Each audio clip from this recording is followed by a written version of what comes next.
Hey, I'm Pete. I'm Scott. We're from Dry the River and we're just here at Tadstock, which is this really cool festival.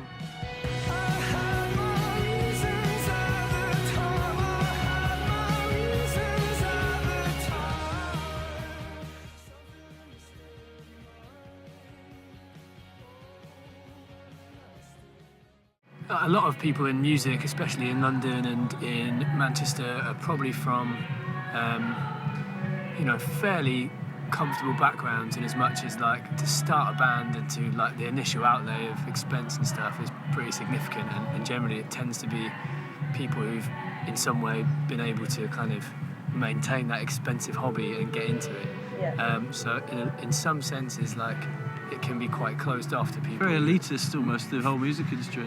It's forced to be. Whereas there's probably definitely a lot of kind of talent, like potentially really talented young people who are from sort of more difficult circumstances and they can't even, it's tough. When you start a band, you've got to pay for rehearsal rooms and instruments, or if you want to get into anything, sound engineering or filmmaking, or whatever it might be, it's tough to make that initial break. And I think events like this are really cool because they gives kids like a platform and an experience to kind of to try and break into those kind of more creative industries in a way.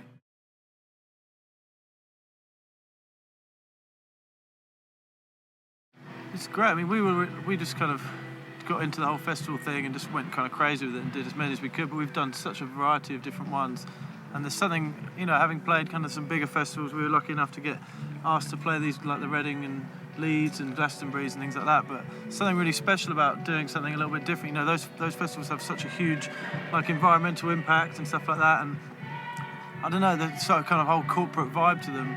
And as, we love that, we need that, it's our bread and butter to make our living out of, but at the same time, when you can do a festival that kind of gives something back and it's something really important to like musicians and people kind of starting out, that's all the better for us. It's win-win. We get to come out and have a fun day out at a cool festival, but at the same time, using the one thing that we have to offer the world, which is making music.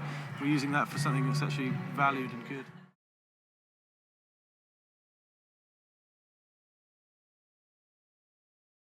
I mean, these big festivals, it's just like the wastage that goes on. Like, you walk through a festival site at night when it's empty and it would just be like rubbish everywhere, and you just think like, insane. Obviously, it's such a huge gathering of people all in one space.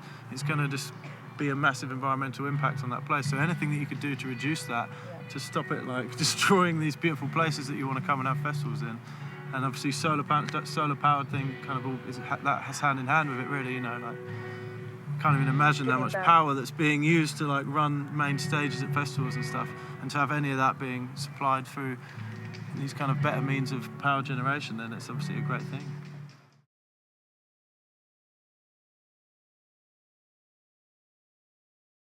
As far as breaking into the music industry goes, I don't know if there are any.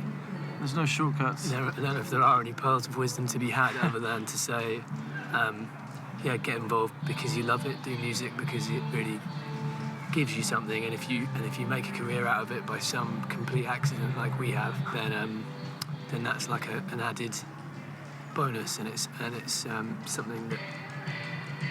But at various points. There's going to be times when you're an unsung band and you're spending every penny that you earn trying to pay for rehearsals and trying to pay for petrol and equipment and travel costs. No one's paying you anything for your shows, and it's an expensive and sort of fairly taxing hobby in some ways. Yeah. So if you do it because you really love it and then you get signed, great. But don't do it if your heart's not in it. Heart's not in it. It's not a shortcut to. There are way easier ways to get famous and make money. Start a vlog or something.